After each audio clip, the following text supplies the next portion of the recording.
अस्सलामु अलैकुम वरहमतुल्लाहि वबरकातुहु। बर्टन ऑन ट्रेंट से ग़ुलाम मुर्तज़ा साहब ने सवाल भेजा है कि वो लोग जो गुलू और अल्फ़ी के साथ काम करते हैं, चीज़ें जोड़ते हैं और यही उनका पेशा होता है, तो काम से फारिग होने के बाद वो पूरी कोशिश करते हैं कि अपने जिस्म को अच्छी तरह धो लें, कहीं भी वो गुलू या अल्फ़ी वगैरह लगी हुई है तो उसको उतार लें। लेकिन दिन में 5 दफ़ा नमाज पढ़ना, उसके लिए वज़ू करना, इस तरह गुस्ल का मसला, तो बाज़ दफ़ा ऐसा होता है कि गुस्ल करने के बाद या वज़ू करने के बाद नमाज भी पढ़ ली, फिर उन्हें पता चलता है कि नहीं, उनके जिस्म पर तो कहीं ना कहीं वो गुलू वगैरह लगी हुई थी और उसने पानी को रोका है, पानी वहाँ जिस्म तक, जिल तक नहीं पहुँचा। तो अब ऐसे लोगों के लिए शरीयत का क्या हुक्म है, क्या उनकी वो नमाजें हुई या नहीं, और उनका वो गुस्ल और वज़ू वैलिड था या नहीं। जी ग़ुलाम मुर्तज़ा साहिब, शरीयत का हुक्म और उसूल तो यही है कि वज़ू में वज़ू के अज़ा पर और गुस्ल में पूरे बदन पर अच्छी तरह पानी पहुंचाना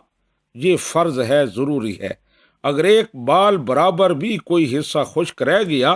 तो वज़ू नहीं होगा और गुस्ल भी नहीं होगा। लेकिन जैसे आप जानते हैं कि इस्लाम दीन फितरत है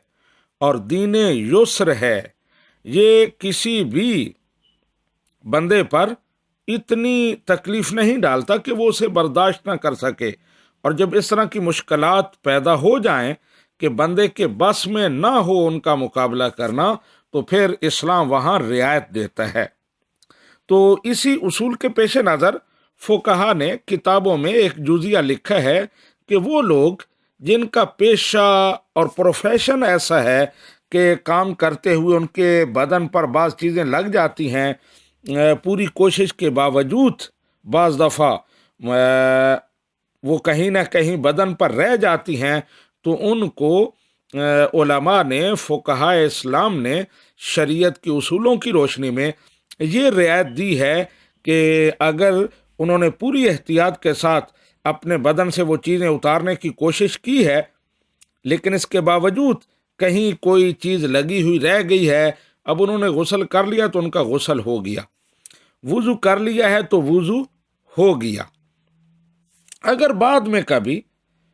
जिस्म पर पता चले कि नहीं, फलां जगह तो वो ग्लू लगी हुई थी, या इसी तरह आटा गूंदने वाले हैं और रंग करने वाले लोग जो हैं उनका, रोशनाई के साथ लिखने वाले, उनके जिस्म पर पता चला कि नहीं, कहीं कोई